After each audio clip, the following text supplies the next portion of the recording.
Part 4. You will hear part of an environmental science lecture about a large bird called the dodo, which is now extinct. First, you have some time to look at questions 31 to 40.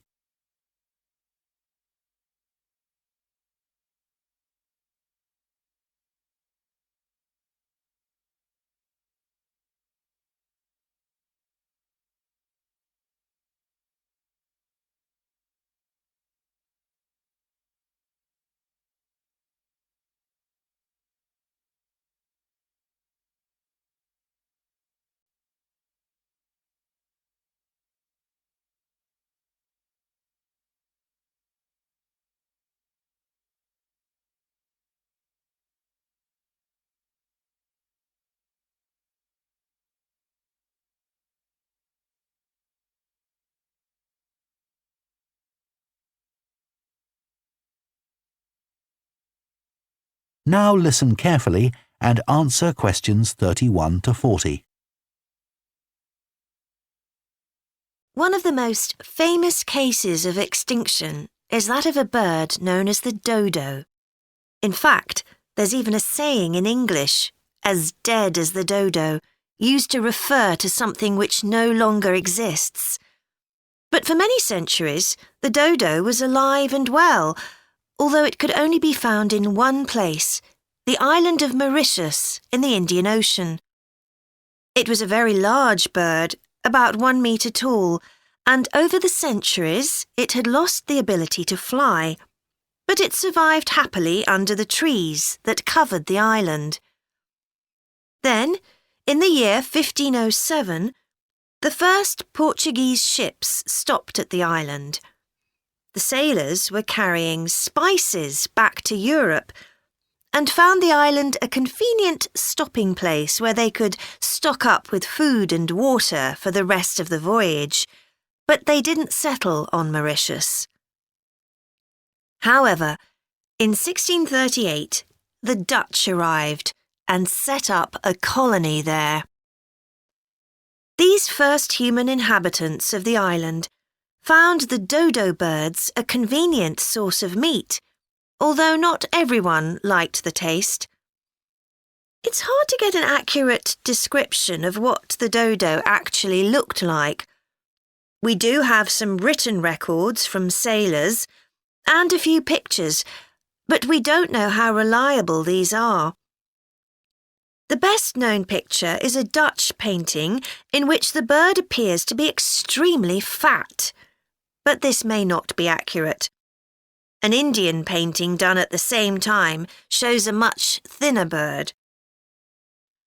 Although attempts were made to preserve the bodies of some of the birds, no complete specimen survives. In the early 17th century, 4 dried parts of a bird were known to exist. Of these, 3 have disappeared, so only one example of soft tissue from the dodo survives, a dodo head. Bones have also been found, but there's only one complete skeleton in existence. This single dodo skeleton has recently been the subject of scientific research, which suggests that many of the earlier beliefs about dodos may have been incorrect.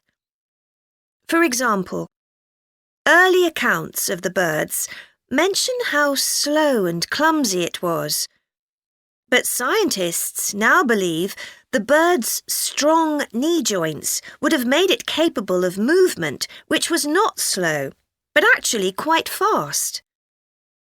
In fact, one 17th century sailor wrote that he found the birds hard to catch.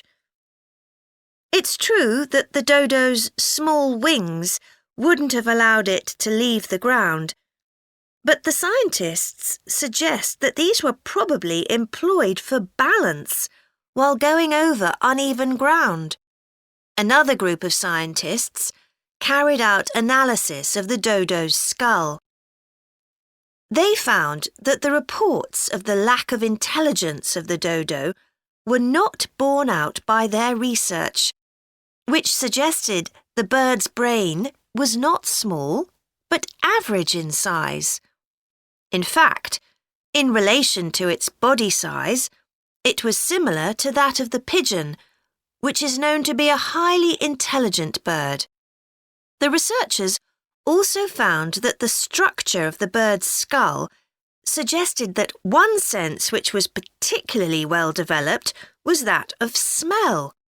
So the dodo may also have been particularly good at locating ripe fruit and other food in the island's thick vegetation.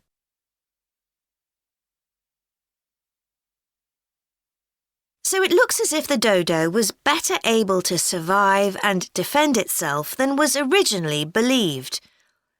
Yet, less than 200 years after Europeans first arrived on the island, they had become extinct. So what was the reason for this? For a long time it was believed that the dodos were hunted to extinction. But scientists now believe the situation was more complicated than this. Another factor may have been the new species brought to the island by the sailors. These included dogs, which would have been a threat to the dodos, and also monkeys, which ate the fruit that was the main part of the dodo's diet. These were brought to the island deliberately. But the ships also brought another type of creature, rats, which came to land from the ships and rapidly overran the island. These upset the ecology of the island, not just the dodos, but other species too. However, they were a particular danger to the dodos because they consumed their eggs. And since each dodo only laid one at a time, this probably had a devastating effect on populations. However, we now think that probably the main cause of the bird's extinction was not the introduction of non-native species, but the introduction of agriculture. This meant that the forest that had once covered all the island and that had provided a perfect home for the dodo was cut down so that crops such as sugar could be grown. So, although the dodo had survived for thousands of years, suddenly it was gone. That is the end of Part 4. You now have 1 minute to check your answers to Part 4.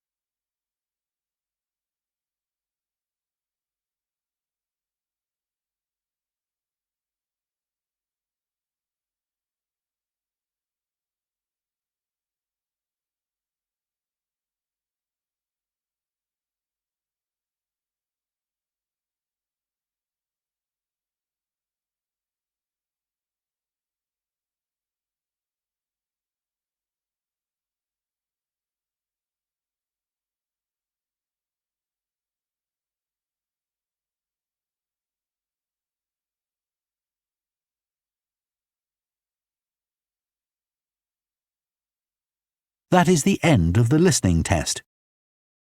In the IELTS test, you would now have 10 minutes to transfer your answers to the answer sheet.